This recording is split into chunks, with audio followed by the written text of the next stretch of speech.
अमीर बहू गरीब सास की कहानी। रेखा जी अभी अभी अपने पति मुकुल जी के लिए कॉफ़ी बनाकर किचन से निकल ही रही थी कि सामने से लता को आता देखकर उनका पारा चढ़ गया। रेखा जी, जब सारा काम हमें ही करना है तो तुम्हारा क्या काम है? यहाँ तुम्हें पता नहीं है कि हमें सुबह उठते ही कॉफ़ी पीने की आदत है। लता: माँ जी, मैं आ ही रही थी, लेकिन रवि को जल्दी ऑफिस जाना था। उनके कपड़े फ्रेश करने में टाइम लग गया। रेखा जी: बस हर बात में बहाना पहले ही तैयार रखता है। लता: लता को शादी करके आए अभी केवल 4 महीने ही हुए थे। यहाँ आकर उसे ऐसा लगने लगा था जैसे किसी जेल में आ गई है। उसे कहीं जाना हो तो परमिशन लेनी पड़ती थी। कोई गलती हो जाए तो पनिशमेंट मिलता था। सास ससुर और पति तीनों ही एक सुर में उसका विरोध करते थे। कभी कभी तो मन करता कि यहाँ से भाग कर अपने पापा के घर चली जाए, लेकिन पापा हार्ट पेशेंट है। यह सब उन्हें पता लग गया तो न जाने क्या अनर्थ हो जाएगा। यही सोचकर सब बर्दाश्त करती रहती थी। लता ने जल्दी जल्दी सबके लिए नाश्ता बनाया। उसके बाद रवि को टिफ़िन पैक करके दे रही थी। तभी रवि ने आवाज़ दी। रवि: लता, क्या कर रही हो? इतना टाइम नहीं है मेरे पास। कार चला के नहीं जाना है। मेट्रो में कितना समय लगता है तुम्हें पता है? ज़रा सा लेट पहुँचो तो ऑफिस में सुनना पड़ता है। रवि की एक एक बात इस बात की ओर इशारा था कि उसके पिता ने कार नहीं दी थी, लेकिन वह अब सब सुन लेती है। पिता को कैसे बताए कि जिन्हें आपने उसका जीवन साथी चुना था वह पैसों का लालची है। एक दिन शाम को रवि घर आया तो उसने अपने पापा से बात की। रवि, अब मुझसे नौकरी नहीं होती। वो आपके पुराने दोस्त शर्मा जी मास्टर पार्ट बनाते हैं। मैं चाहता हूँ कि उसकी सप्लाई शुरू करूँ। पापा: लेकिन बेटा, उसके लिए तो कम से कम 10 लाख रुपए चाहिए होंगे। वो कहाँ से आएंगे? रवि: वही सोच रहा हूँ। तभी लता चाय बना कर लाती है। रवि: लता, तुम अपने पापा से कुछ पैसे उधार ला सकती हो? लता का सब्र जवाब दे चुका था। रोज रोज के तानों से दुखी होकर उसने जवाब दिया। लता: रवि, मेरे पिता के भरोसे मत रहना। उन्होंने मेरी शादी करके अपना फर्ज पूरा कर दिया।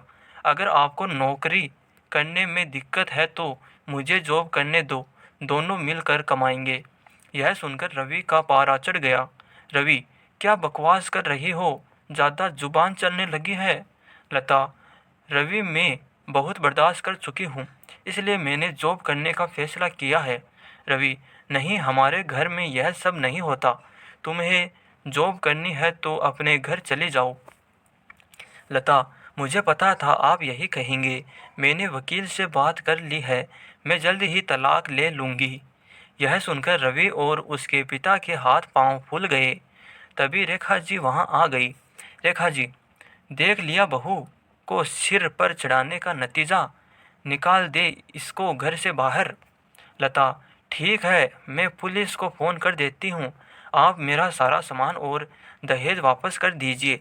साथ ही हर महीने अपने पति की कमाई का आधा हिस्सा मैं कोर्ट से ले लूँगी। इस मकान में भी मेरा हिस्सा है। आधा मकान मेरे नाम कर दीजिए। रेखा जी: सुनो, ये क्या कह रही है? मुकुल जी: बेटी, ऐसी बातें क्यों कर रही है? आज के बाद हम तुझसे कभी कुछ नहीं कहेंगे। तू अपने कमरे में जा। लता: नहीं पापा जी, बहुत बर्दाश्त कर चुकी हूँ मैं। अब मुझसे ये दिन भर के ताने बर्दाश्त नहीं होते। आप लोग इतने लालची होंगे ये मैंने कभी सपने में भी नहीं सोचा था। रेखा जी: इसके पापा को फ़ोन करके बुलाइए। इसके मुंह लगने से अच्छा है उनसे डायरेक्ट करते हैं। लता: माँ जी, मेरे पिता हार्ट पेशेंट है। अगर इस बात को सुनकर उन्हें कुछ हो गया तो इसके जिम्मेदार आप लोग होंगे।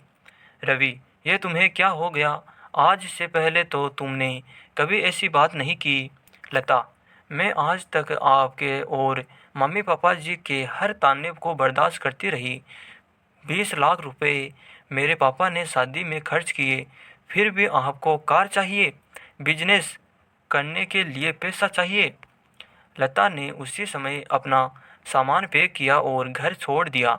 जाने से पहले उसने अपने सास ससुर और पति तीनों को कहा, लता, अगर मेरे पापा को आपने कुछ बताया तो मैं आपको अरेस्ट करवा दूंगी। तलाक का नोटिस आपको मिल जाएगा, चुपचाप साइन कर देना। लता वहाँ से निकलकर अपनी एक सहेली के फ्लैट में पहुँच गई। एक दिन पहले उसी ने उसे हक के साथ अपना आत्मसम्मान बचाने के लिए समझाया था। लता, कोमल, मैं आ तो गई हूँ, लेकिन अब आगे क्या होगा? कोमल, चिंता मत कर, मैंने बात कर ली है, मेरे ऑफिस में जगह खाली है। कल से तू जॉब करेगी और मेरे साथ रहेगी। 1 महीने तक जॉब करने के बाद लता एक दिन अपने घर जाती है और पिताजी को सारी बात बताती है। उसकी बात सुनकर उसके पिता कहते हैं, पिता, बेटा, मुझे तूने क्यों नहीं बताया? लता, पापा, आपने मेरे लिए बहुत कुछ किया है, अब मैं आपको परेशान करना नहीं चाहती थी। पिता, बेटी, मैं इतना कमज़ोर नहीं हूँ, तू चिंता मत कर, घर आ जा। लता, नहीं पापा, मुझे कुछ समय दीजिए, अपने पैरों पर खड़ा होने दीजिए, अपनी एक पहचान बनाने दीजिए।